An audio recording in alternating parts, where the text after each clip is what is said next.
दोस्तों नमस्कार, मेरा नाम प्रशांत है और आप देखना शुरू कर चुके हैं the live TV. The live TV, सच सबसे आगे।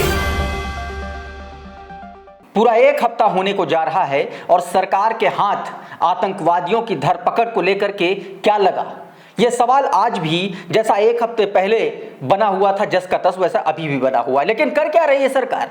अपने ही देश के उन नागरिकों के खिलाफ मुकदमे दर्ज किए जा रहे हैं सवाल पूछने पर सरकार से, जो सिक्योरिटी पर सवाल उठा रहे थे, जो कह रहे थे कि सिक्योरिटी लैप्स की वजह से ये कांड हो गया, इतना बड़ा हमला हो गया। नेहा सिंह राठौर, मशहूर लोक गायिका नेहा सिंह राठौर के खिलाफ मुकदमा दर्ज कराया गया, एफआईआर दर्ज कराई गई उत्तर प्रदेश में राजधानी लखनऊ के हजरतगंज थाने में, और एक शिकायत दर्ज कराई गई है गाजियाबाद के लोनी विधायक नंदकिशोर गुर्जर के द्वारा। भारतीय जनता पार्टी के वो विधायक हैं।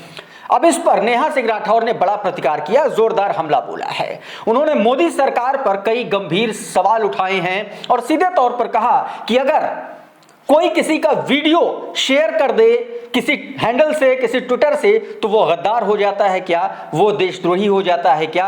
अपने सवालों से बच रही मोदी सरकार सीधे तौर पर ऐसी बुलंद आवाजों पर लगाम लगाने की कोशिश कर रही है। पहले आप देखिए नेहा सिंह राठौर ने क्या कहा है, उसके बाद आपको बताएंगे कि कैसे चाइना ने पाकिस्तान का सपोर्ट कर दिया और उस पर किस तरीके से सवाल उठाया जा रहा है, सब कुछ बताएंगे। पहले नेहा सिंह राठौर का ये आप बयान सुनिए। पहलगाम हमले के जवाब में अब तक सरकार ने किया क्या है? मेरे ऊपर एफआईआर। सरकार मेरे ऊपर एफआईआर करवाकर असली मुद्दों से ध्यान भटकाना चाहती है। क्या ये बात समझना इतना मुश्किल है? अरे दम है तो जाइए आतंकवादियों के सिर लेकर आइए।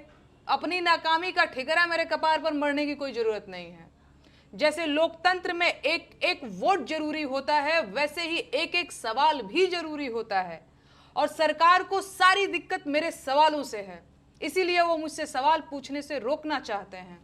असली सवाल ये है कि पहलगाम हमले के जवाब में आपने अब तक किया क्या है? कितने आतंकवादियों के सिर लेकर आए आप? देश ने आपको पाकिस्तान जाकर बिरयानी खाने के लिए चुना था क्या? है कोई जवाब? तो दोस्तों इस तरीके से नेहा सिंह राठौर ने अपना जवाब दिया उस एफआईआर को लेकर के। अब दोस्तों एक खबर और आपको बता देता हूं। पाकिस्तान ने जो कराया अपने आतंकवादियों के जरिए पहलगाम में जो कुछ भी हुआ, अब उस पर सीधे तौर पर चाइना ने उसका समर्थन कर दिया है। एनडीटीवी ने सीधे तौर पर एक खबर प्रकाशित की ट्विटर हैंडल पर, और उस खबर उसके मुताबिक उसने लिखा कि पहलगाम हमले के बाद चीन ने पाकिस्तान का समर्थन किया। अब चूंकि एनडीटीवी जैसे सोर्स की यह खबर है तो खबर पुख्ता है। इतना ही नहीं, तमाम सारे जो न्यूज़ प्लेटफॉर्म्स हैं उनमें यह खबर भी बताई गई कि एक संयुक्त बयान भी पाकिस्तान और चाइना ने जारी किया और उसमें यह कहा गया कि दक्षिण एशिया जितने भी देश हैं उनमें जो भी इस तरीके के एक तरीके से विवाद हैं उनको मिल बांट करके समझौता किया जाना चाहिए। अब इस पर अशोक कुमार पांडे ने मौजूद सवाल किया है, माकूल सवाल किया है सरकार से, और उन्होंने क्या कहा? दुर्भाग्यपूर्ण है ये। चीन का कम्युनिज्म मुझे कभी समझ नहीं आया जिसके तहत वो पाकिस्तान को समर्थन देता आ रहा, जबकि पाकिस्तानी विदेश मंत्री खुद मान रहे हैं कि उनका देश आतंकवाद को पालता है। इससे बेहतर रुख तो ईरान का है जिसने दोनों देशों के बीच मध्यस्थता की। आपको बता दें कि अभी कुछ दिन पहले ही विदेश मंत्री ने सीधे तौर पर यह कहा है अपने कुछ बयानों में, आतंकवाद को लेकर के साफ किया है कि उन्होंने वो ऐसा करते चले आ रहे हैं और उस पर अब चाइना का समर्थन देना। तो आप ये समझ सकते हैं कि चाइना भी अब एक तरीके से भारत के अगेंस्ट आता हुआ दिखलाई पड़ रहा है। दूसरी तरफ दोस्तों जो सबसे बड़ी बात है वो ये है कि नेहा सिंह राठौर, जो मैंने आपको बताया कि किस तरीके से नेहा सिंह राठौर के खिलाफ एफआईआर दर्ज की गई है और एफआईआर में नेहा सिंह राठौर ने जवाब भी दिया है। दोस्तों एक बात और मैं बताऊं कि जो जिक्र सीधे तौर पर चाइना और पाकिस्तान की गलबहियों से होता हुआ नजर आ रहा है, याद कीजिए इससे पहले जब गलवान घाटी में हमारे 20 सैनिकों की हत्या कर दी गई थी, 20 सैनिकों को मार दिया गया था चाइनीज आर्मी ने, चाइनीज जवानों ने, और उस पर हमारे राजा साहब ने कहा था न कोई घोषा है, न कोई हमारी पोस्ट पर आया है, न किसी के पोस्ट, न हमारी कोई पोस्ट किसी के कब्जे में है। सीधे तौर पर प्रधानमंत्री नरेंद्र मोदी के इस बयान को, इतनी बड़ी भूल को, इतनी बड़ी चूक को हमारे देश के जो नफरती चिंटू हैं, जो भक्त जमात है, उसने बढ़ चढ़कर दिखाया और दर्शाया और इसी का आगे चल के फायदा उठाया चाइना ने। और उसने कहा कि चाइना भारत की टेरिटरी में नहीं गया। सीधे तौर पर भारत के खिलाफ प्रधानमंत्री के उसी बयान को इस्तेमाल किया चाइना ने। अब ऐसे में चाइना एक बार फिर पाकिस्तान के साथ आता हुआ नजर आ रहा है। दूसरी तरफ दोस्तों, भारत ने एक और एक्शन लिया है। अब वो एक्शन कितना कारगर होगा, क्योंकि पहलगाम के जैसा ही एक्शन उन्होंने पुलवामा के समय भी लिया था। जब हमारे जवान शहीद हुए तो तमाम सारे यूट्यूब चैनल, कुछ टीवी चैनल भारत में उन्होंने बैन कर दिए। आज खबर यह आ रही है कि भारत ने करीब 16-17 यूट्यूब चैनल बंद कर दिए हैं और इसके जरिए एक बड़ा संदेश देने की कोशिश की। अब इसी में भक्त जमात उछली जा रही है, अरे पाकिस्तानी चैनल बंद हो गए, सिंधु नदी का पानी बंद हो गया। सवाल ये है कि चैनल बंद होने से, भारत में पाकिस्तानी चैनल बंद होने से पाकिस्तान पर क्या असर पड़ेगा। अब इसी को लेकर के कांग्रेस के प्रवक्ता, राष्ट्रीय प्रवक्ता सुरेंद्र राजपूत ने सरकार को आईना दिखा दिया। उन्होंने दोस्तों सीधे तौर पर सरकार को आईना दिखाते हुए कहा कि भाजपा सरकार द्वारा पाकिस्तानी यूट्यूब के चैनल्स को बैन करने का स्वागत है। अब मोदी जी को उन सारे नोएडा चैनल्स को भी बैन कर देना चाहिए जो अपनी डिबेट में पाकिस्तानियों को बुलाते हैं और हिंदुस्तान को, हमारी सेना को गाली दिलवाते हैं। टीआरपी के लिए पाकिस्तानी लोगों को बुलाना देश के साथ गद्दारी है। और सीधे तौर पर आप देखिए, नोएडा के जितने नफरती चैनल हैं, जितने गोदी मीडिया के चैनल हैं, सारे पाकिस्तान से बैठाएंगे। सारे के सारे डिबेट में पाकिस्तानी पत्रकारों को, पाकिस्तानी सिंपैथाइजर्स को, सबको बैठाते हैं। और उसी पर सुरेंद्र राजपूत ने इस तरीके का सवाल कर दिया। अब दोस्तों एक तस्वीर ये देखिए आपकी स्क्रीन पर है, ये TV9 की एंकर हैं और डिबेट चल रही है किसी मुद्दे को लेकर के, और जो दूसरी तरफ वो भारतीय जनता पार्टी के नेता हैं, राजस्थान के बड़े नेता हैं। अभी बीते दिनों इनके ऊपर FIR दर्ज हुई है। अब इस दौरान दोस्तों एंकर ने पूछ लिया और लगातार वो कह रहे थे कि धर्म पूछ करके जो है गोली मारी, ये नैरेटिव फैलाया जा रहा है, ये नैरेटिव चल रहा है। गोदी मीडिया के चैनल्स लगातार इसको प्रोपोगेट कर रहे हैं।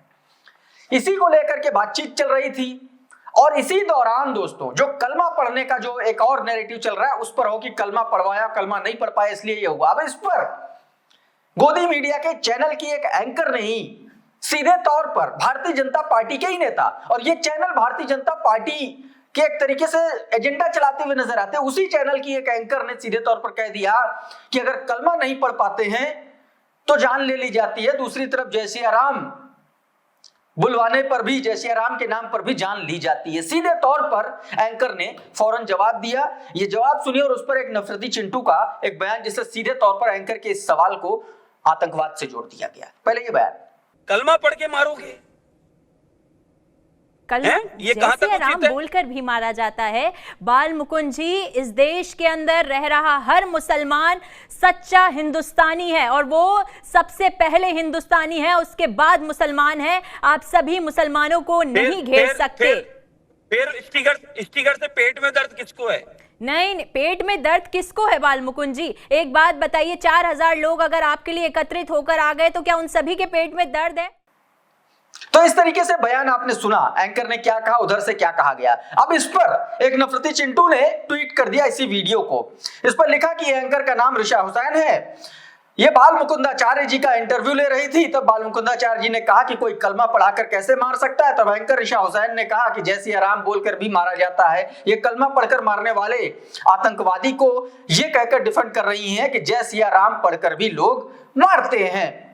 तो इस तरीके से एक सिंपल से सवाल को, सिंपल से काउंटर क्वेश्चन को आतंकवाद से जोड़ दिया और यही इस देश में होता चला आ रहा है। और अब बात मशहूर गोदी एंकर, मशहूर नफरती एंकर सुशांत सिन्हा की। सुशांत सिन्हा आपको पता है कि बड़े एंकर माने जाते हैं गोदी मीडिया के, और अपना यूट्यूब चैनल भी चलाते हैं, उस पर तमाम सारे गेस्ट्स को भी लेकर के आता है। एनएन दुबे कभी हाल फिलहाल में एक मूवी आई है, उसमें उन्होंने बीएसएफ, एनएन दुबे वो आदमी है जिन्होंने संसद हमले के मास्टरमाइंड को जो है मारा था, जाकर के उसका एनकाउंटर किया था, उन्हीं के नाम ये उपलब्धि दर्ज है। उन्हीं का पॉडकास्ट कर रहे थे और उस पॉडकास्ट में जो थंबनेल लगाया, ये स्क्रीन पर देखिए आप, इस थंबनेल में जो मास्टरमाइंड था गाजी बाबा की जगह पाकिस्तान के पूर्व एडीजीपी का फोटो लगा दिया। अब इस पर मोहम्मद जुबैर ने इनकी पोल खोल दी। मोहम्मद जुबैर को आप जानते हैं, मशहूर फैक्ट चेकर। इन्होंने कहा कि गोदी journalist Sushant Sinha in his recent YouTube video has falsely depicted Punjab ADGP IPS officer Fayyaz Faruqi as a terrorist by using his image to represent Ghazi Baba, the terrorist behind in 2001 Indian Parliament attack who was killed by BSF in 2003।